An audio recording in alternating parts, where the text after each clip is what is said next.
الإسلام وعلى كلمة الإخلاص وعلى دين نبينا محمد صلى الله عليه وسلم وعلى ملة أبينا إبراهيم حنيفا مسلما وما كان من المشركين. أشهد أن لا إله إلا الله وحده لا شريك له وأشهد أن محمدا عبده ورسوله. اللهم صل وسلم على نبينا محمد. Amma ba'du. Teman-teman, alhamdulillah kita awali dengan bersyukur kepada Allah Subhanahu wa taala. Berikutnya juga sholawat serta salam teruntuk Nabi Muhammad sallallahu alaihi wasallam. Selanjutnya hari ini secara pribadi saya ingat firman Allah Subhanahu wa taala dalam perjalanan tadi, wa qadha rabbuka alla ta'budu illa iyyah wa bil walidaini ihsana. Allah berfirman, wa qadha rabbuka alla ta'budu illa iyyah. Wajibnya untuk menyembah beribadah satu-satunya hanya kepada Allah Subhanahu wa taala. Jadi ini perintah apa? Perintah tauhid, larangan syirik. Jadi apapun bentuk ibadah jangan sampai lillahnya bertambah. Jadi nggak cuma lillah, ada karena Allah, karena A, karena B, karena C. Itu bahaya. Apapun bentuk ibadahnya, sholat lillah, puasa lillah, zikir, sedekah lillah, ngaji, tilawah, tahsin lillah. Itu harapannya. Namanya ini tauhid uluhiyah. Jangan sampai dicemari dengan makhluk-makhluk lainnya yang kita sandingkan bersamaan itu dengan Allah Subhanahu wa ta'ala. Yang kedua, wabil walidaini ihsana, dan berbuat baik atau bakti kepada orang tua.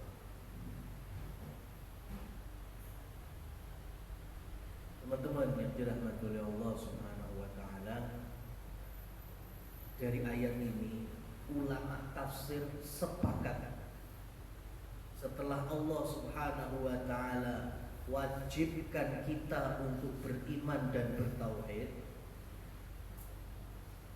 di bawahnya langsung perintah kita untuk berbakti kepada orang tua. Jadi bakti kepada orang tua itu di dalam agama Islam itu satu level di bawah keimanan dan tauhid kepada Allah Subhanahu wa taala.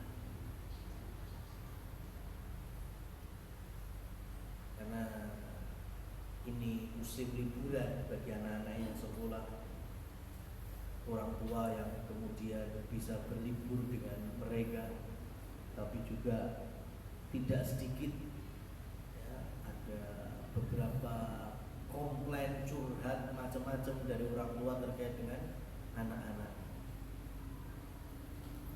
Nah, oleh karena itu di dalam Islam itu dikasih contoh yang Masya Allah.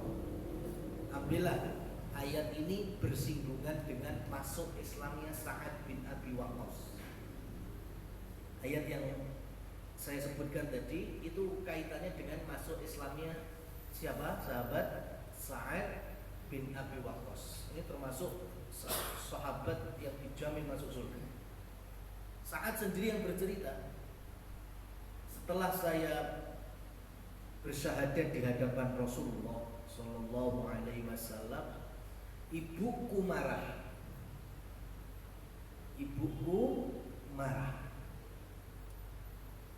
Bahkan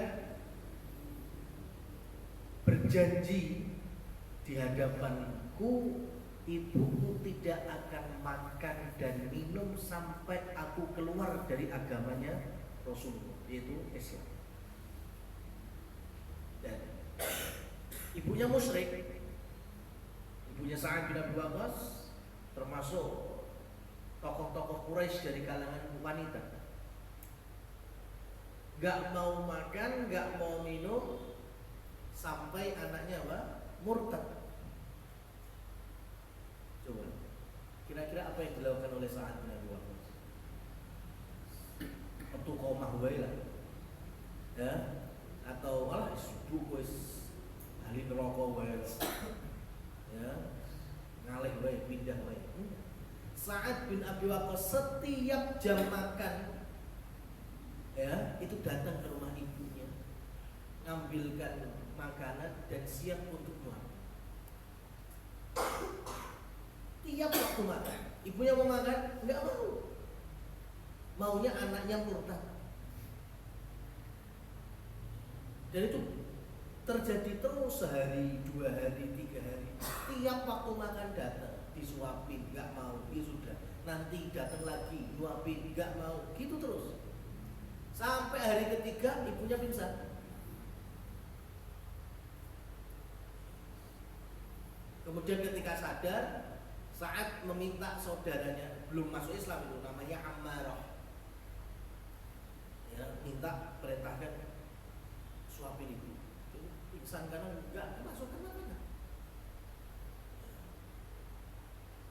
Karena yang nyuapin Ammarah, akhirnya gue Sa'ad bin Abi Waqqas mau makan.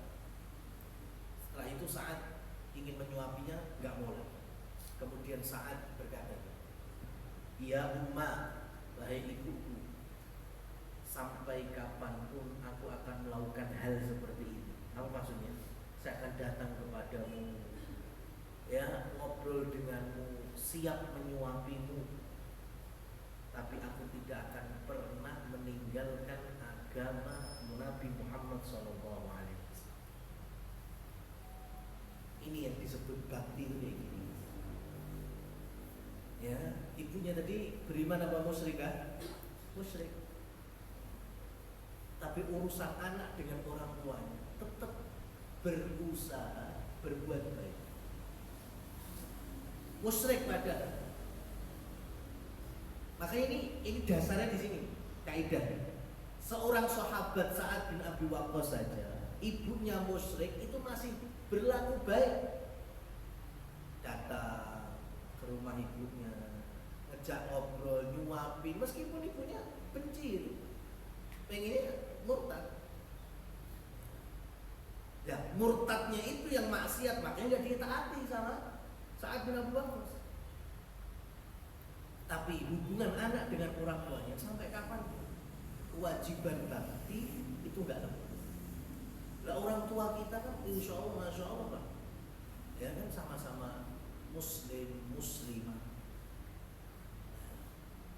Paling cuma perbedaan apa ya, pendapat namanya orang tua, perbedaan pandangan, perbedaan, ya, ngono lah, masya Allah, nengan sampai 5 tahun. Tunjukkan kalau Islam itu balance, gitu, seimbang.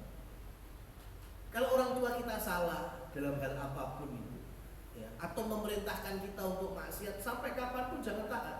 La ta'ata, ya, li makhluqin fi maksiatil khaliq. Tidak ada ketaatan kepada makhluk, ya, selagi itu dalam bentuk maksiat kepada al-khaliq, yaitu Allah. Kalau disuruh yang macam-macam, itu kita nggak taat, itu bukan durhaka namanya. Ya, ingat ini, mamanya yang anaknya perempuan sama orang tuanya rasa jilbaban, rasa ngembu, udung, rasa kayak gitu. Atau yang laki-laki, gak usah naik masjid, ya, sholat gue, ya itu nggak boleh kita patuhi. Karena ketaatan kepada Allah Subhanahu wa taala itu yang nomor pertama. Tadi perintah pertama kan wa qadha rabbuka alla ta'budu illa iyyah. Dan itu bukan durhaka. Ya, bukan durhaka.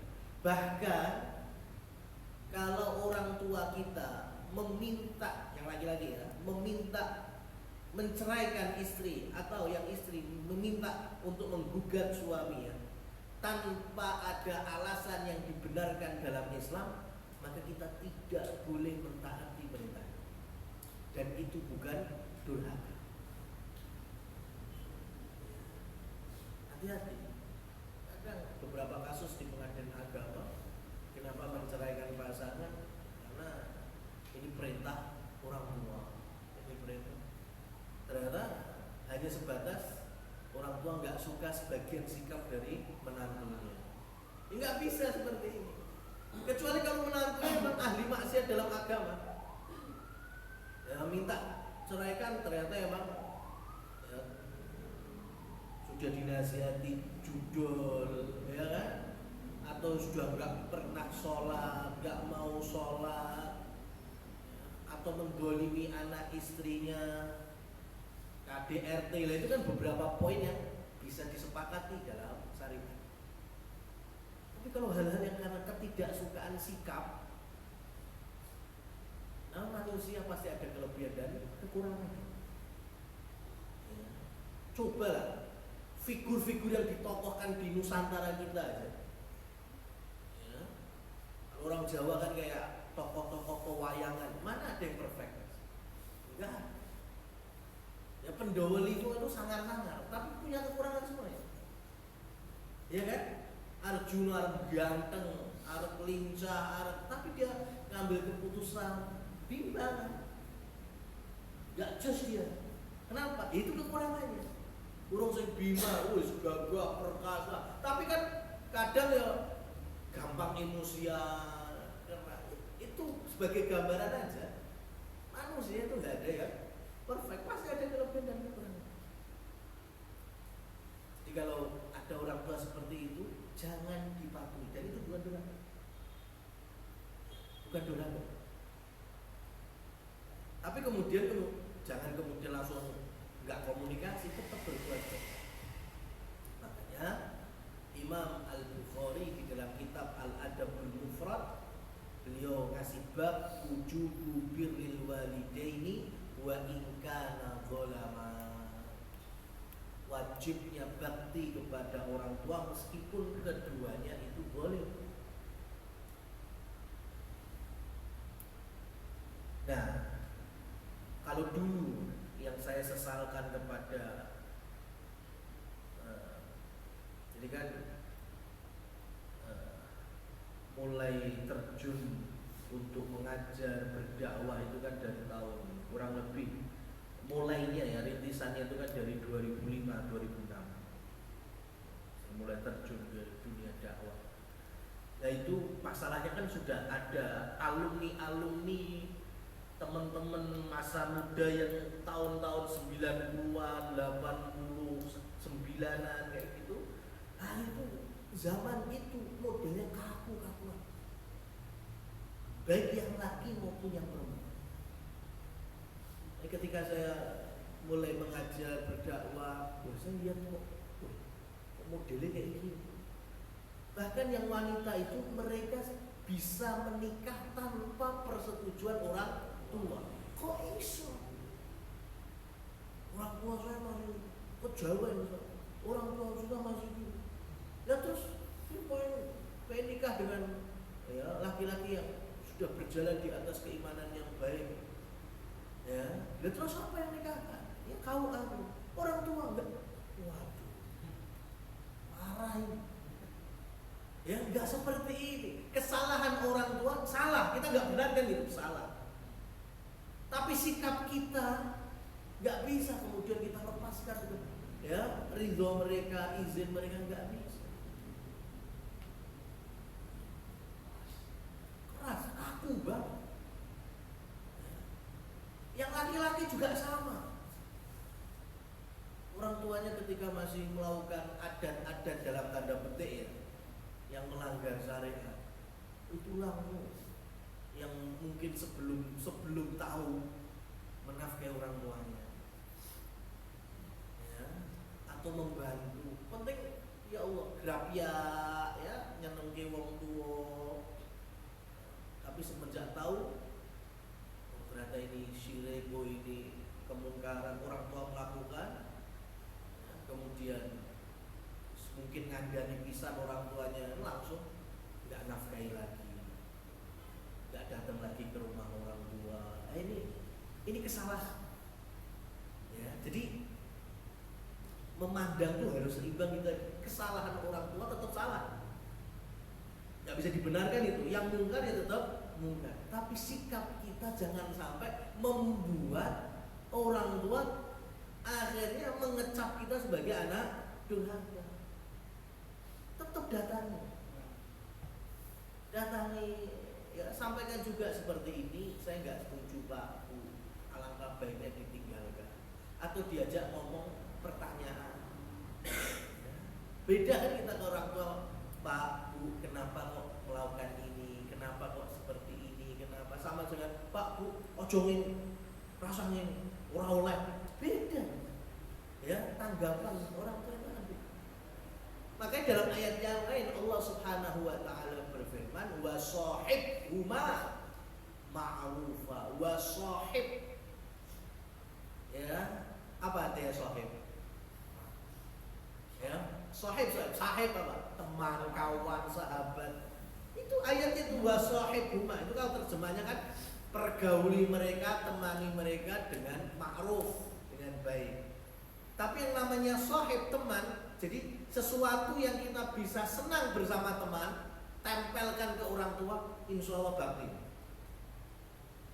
Paham maksud saya? Contoh ini, kita nongkrong, ngopi, ya, apalagi jajan 2 jam 3 jam ngobrol sama kawan, ya kan? Masya Allah, ketawa seneng bahagia. Coba nongkrong baik orang tua terus jam 10 menit aja sampai ada segeringan kan? Nah itu bahaya, ya kan? Harusnya kita bisa nongkrong 3 jam dengan teman, nongkrong sama orang tua 3 jam sama, wasahib gitu.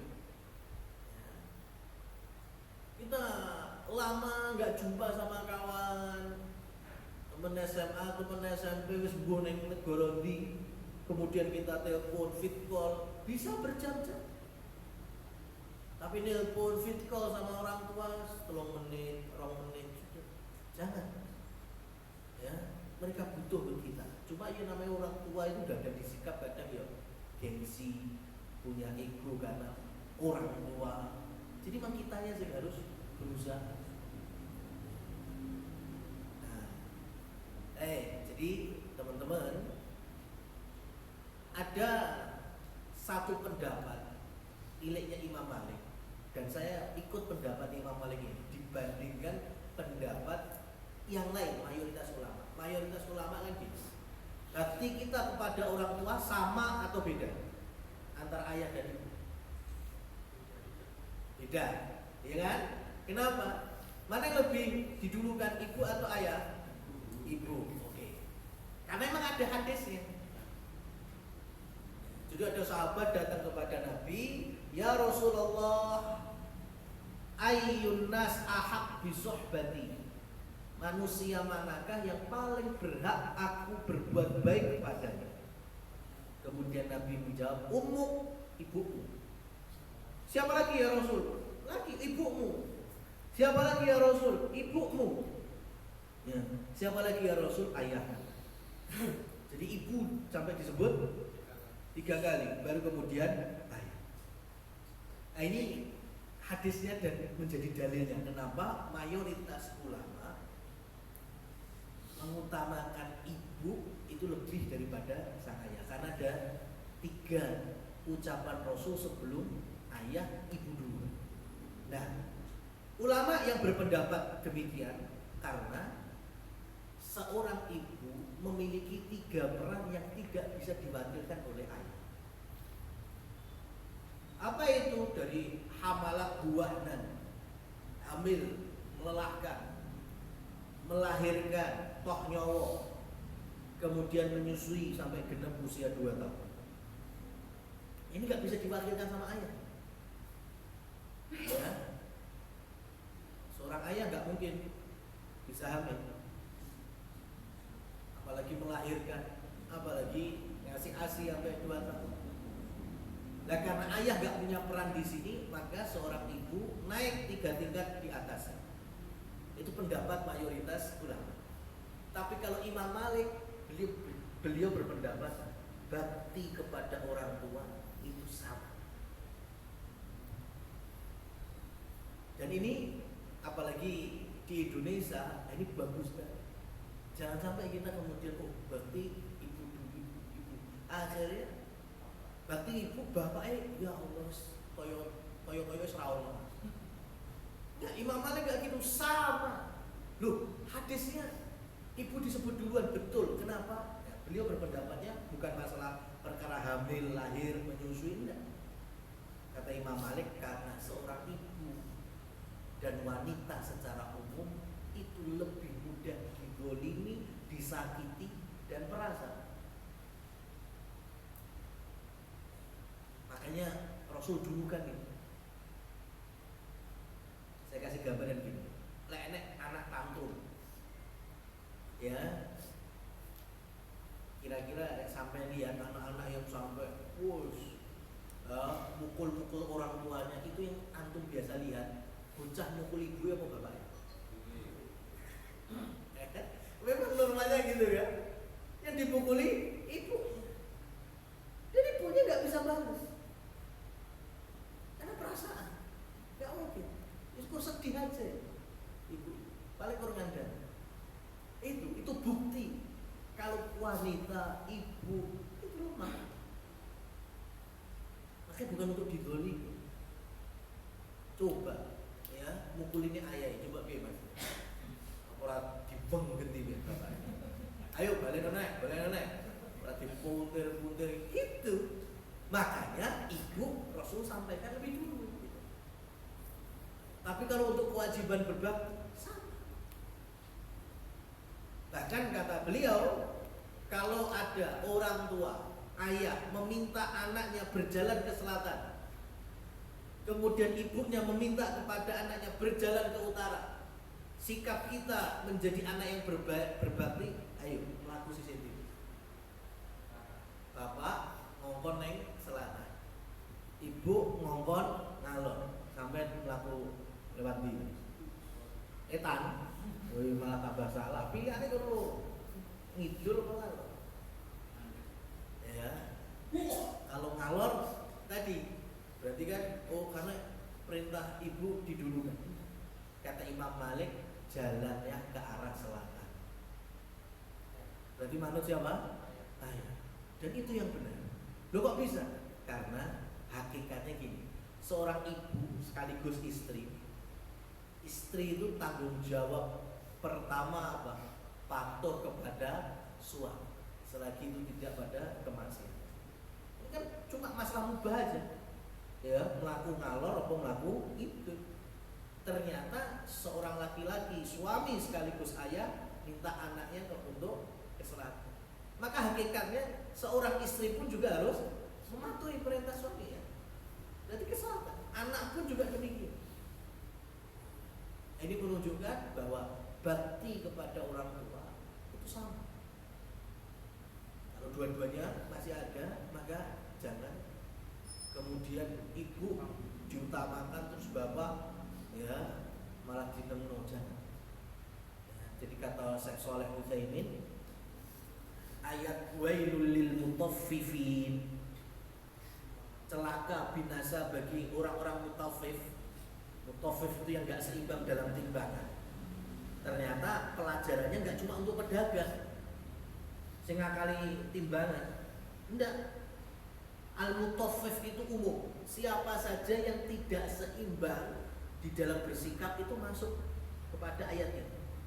Termasuk ketika kita, ya, pilih-pilih antar orang tua. Oh, saya mau bakti sama ayah, ibu enggak, atau saya pengen bakti sama ibu, ayah enggak. Ini masuk kategori. Karena itu, kalau hari ini kita masih punya orang tua, itu menjadi gerbang ausatu abwabil jannah. Kata Nabi, pintu surga yang paling tengah itu adalah pintu surga birrul walidain, bakti kepada orang tua. Kalau orang tua sudah nggak ada, bakti kita pun masih berjalan. Jangan dianggap kalau orang tua udah nggak ada terus nggak ada bakti. Wajib. Jangan sampai kita lepas mendoakan mereka. Tiap hari doakan. Karena orang tua butuh di barzahnya itu, di alam kubur itu butuh doa. Ya, dari kita. Mau pakai bahasa apapun yang penting sampai mudeng, paham maknanya, hajatkan itu kepada Allah. Ya, rahmat di kubur, jauh dari siksa kubur, luasnya barzahnya, ya, terangnya barzahnya, itu doakan semua. Itu bakti kita kepada mereka. Ya, syukur-syukur kalau kita bisa ngirim pahala sebagaimana sedekah-sedekah atas nama orang yang sudah meninggal, orang tua sudah mati. Kita bersedekah atasnya. Yang bangunkan masjid, bangunkan sumur, bangunkan apa, nah itu. Atau mungkin dengan nominal yang lebih kecil silahkan. Yang berikutnya, sambung hubungan dengan saudara-saudara orang tua. Maka kalau orang tua sudah nggak ada di dunia, maka bakti kita secara fisik ke siapa? Ke Pak D, Bude, Pak Le, Bule. Itu ada bakti kita kepada orang tua melalui jalur mereka. Karena mereka adalah saudara-saudara orang tua kita. Baru kemudian merambah ke sahabat-sahabatnya. Bagaimana dulu Rasulullah SAW mengajari putri-putrinya supaya memberikan lauk pauk untuk siapa? Teman-temannya Khadijah radhiyallahu anha. Khadijah ibu mereka, ibunya Fatimah, ibunya Zainab, Ummu Kulsum, Ruqayyah. Tapi udah meninggal. Maka Rasul ya terkadang bagi-bagi lauk kepada siapa? Sahabat-sahabatnya Khadijah, teman akrab. Anaknya diminta itu karena ini bakti kelanjutan setelah orang tua sudah wafat. Teman-temannya yang baik-baik dari orang tua itu didatangi, itu senang soalnya. Ya, kawan-kawan orang tua kita yang masih hidup untuk kita datangi, ya, itu insya Allah senang. Dia aku akrab be, pakmu saya ini awakmu lanjut nih, ya, baik kepada. Nah, sekarang beberapa contoh ketika saat itu Rasul sudah wafat di masa Umar bin Khattab radhiyallahu anhu. Jadi di musim haji itu ada jamaah haji dari Kufah. Anggaplah saya ke Irak, daerah Irak menuju Mekah. Ya, dan itu karena miskin, jadi perjalanan berbulan-bulan itu jalan kaki sambil menggendong ibunya. Kufah, Irak, Mekah, melaku gendong ibunya. Nah, ketika sampai Mekah, tawaf 7 kali keliling Ka'bah sambil gendong ibunya. Ketemu Abdullah ibnu Umar, orang Kufah tadi bilang, wahai ya Abdullah bin Umar, putra Amirul Mukminin, menurutmu apakah yang aku lakukan sekarang kepada ibuku telah bisa membalas kebaikan? Gendong Kufah, Mekah, hajian, sudah bisa membalas kebaikan. Jawabannya Abdullah bin Umar, sekalipun dibandingkan dengan cara Jawa niki ngedeni wong tuamu melahirkanmu, itu belum bisa menandinginya dengan sikap hari ini. Jadi nggak bisa kebaikan orang tua kita balas sampai kapanpun, itu nggak bisa. Ya, kita membalasnya dengan itu tadi, bakti kepada orang tua dan jangan mendurhakainya. Nah, bagaimana bentuk durhakanya?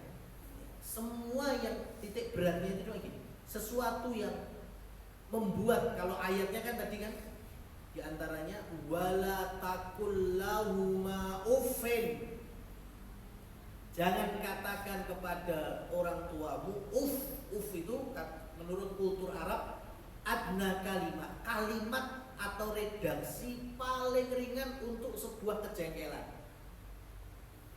Kalau orang Arab pakainya kalau orang Ade mungkin itu.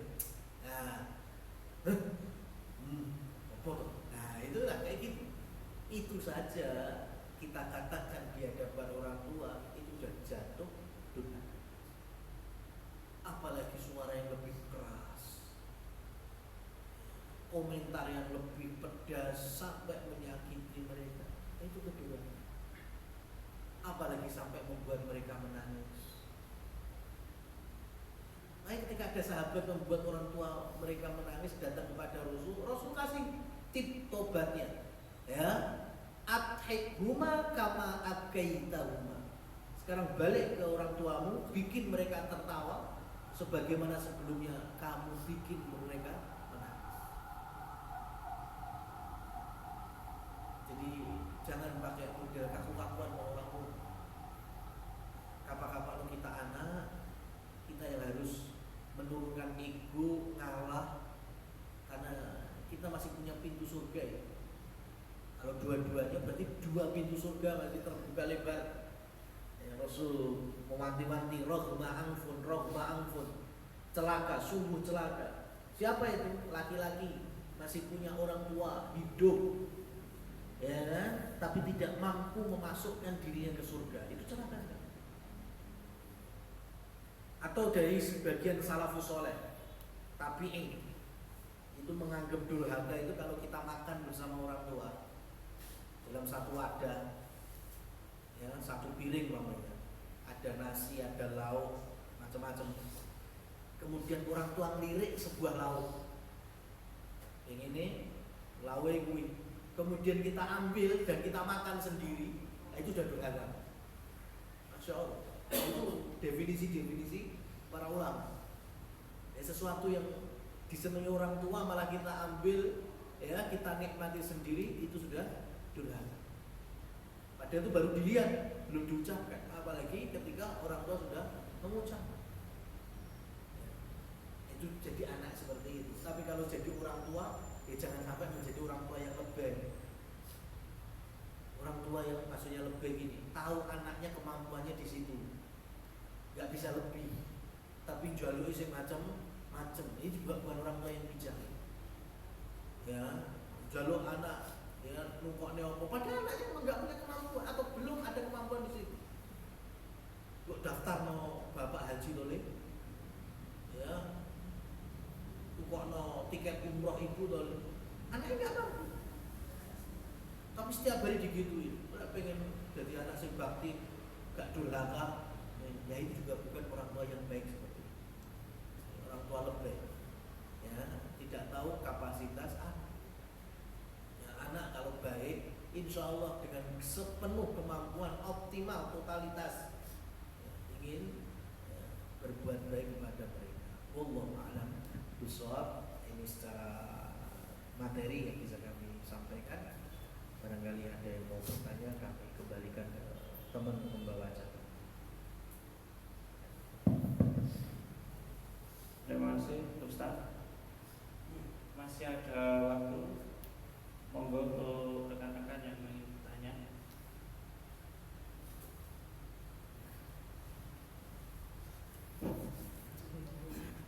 Bismillahirrahmanirrahim. Assalamualaikum warahmatullahi wabarakatuh.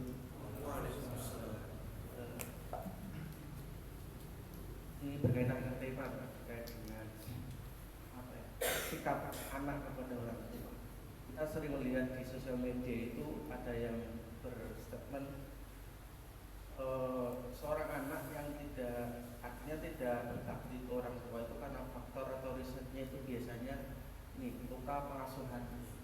Itu jadi alasan kuat mereka untuk bahasanya itu kayak, wah aku dulu digini sebagainya. Akhirnya dia membalas ataupun menindaklanjutinya dengan sikap yang sama seperti itu.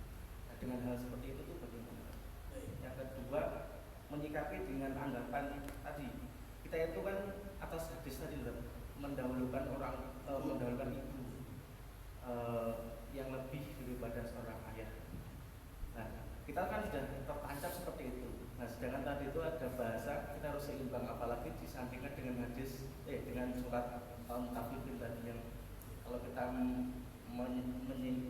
tidak seimbang takarannya tadi itu bahaya tadi itu bagaimana menyikapi? Baik, jazakumullah khairan. Terkait dengan sosmed hari ini, ya, bertebaran di mana-mana, dan bahkan saya bisa menyimpulkan ya, hari ini termasuk durhaka ke orang tua adalah gaya sosmed ya, gaya sosmed, yaitu bermudah-mudahan menyalahkan gaya pengasuhan orang tua setempo dulu. Saya ulangi, jadi menyalahkan mutlak model pengasuhan pendidikan ya, ngomong tempo dulu, kemudian kita jadikan sebagai kaidah mutlak hari ini, itu sudah bagian dari doa. Kenapa? Sekarang sampai yang udah punya anak, kemudian nanti anaknya saya gede, ada nggak potensi ngalah nih gaya sampai gede zaman sekarang?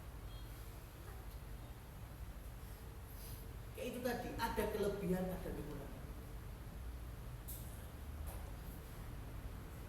Kita ini kan ya masih terkena cara medianya kan masih model pengasuhan, model orang tua apa? Boomer kan, ya kan? Generasi itu yang mungkin otoriter, mungkin iya. Hari ini nggak cocok zamannya memang. Tapi jangan keluar dari lisan kita, aku malah menyalahkan cara mukul. Kudu embien. Kita nggak hidup di zaman itu. Barangkali memang di zaman itu sampainya edukasi, sampainya ilmu, sampainya hikmah, ya seperti itu. Bahkan mungkin antara orang tua kita dengan kakek kita juga ada perbedaan. Jadi jangan sampai kita merasa sombong, ya, merasa sekarang banyak sekali ilmu parenting, ilmu ini sampai kemudian pokoknya sembien salah kabeh. Ini durhaka. Nah, kita tahu kalau itu salah ya sudah, tapi jangan kemudian dijadikan objeknya adalah orang tua.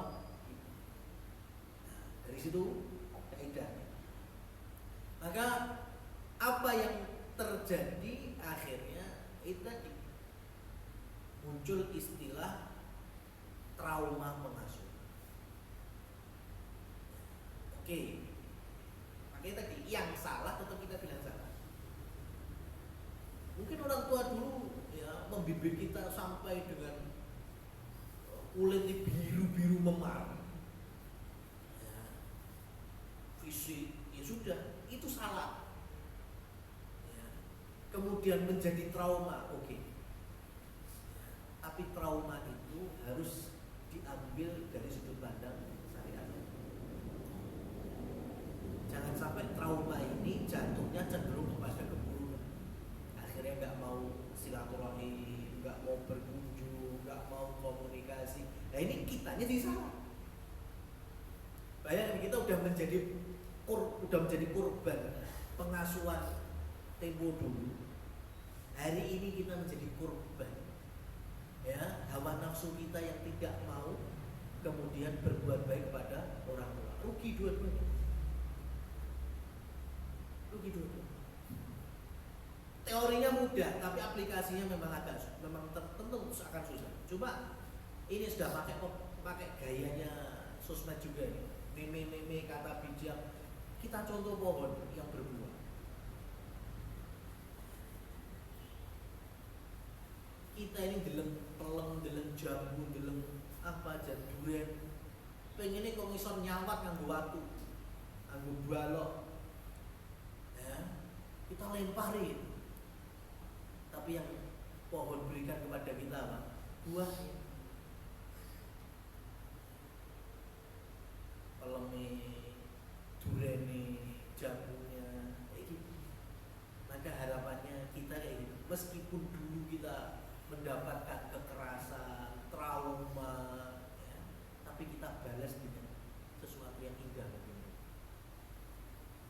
Coba kalau ini sampai di level ini mas, itu orang tua yang sadar itu nanti akan ngomong sendiri. Ngapura ya, iya, bapak ibu ngasuhmu koyo zaman biyen boleh salah, gitu. Ya.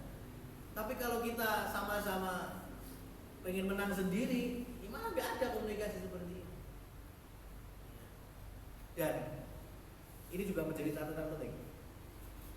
Bicara bakti orang tua, durhaka orang tua, itu sebetulnya aktor utamanya anak atau orang tua.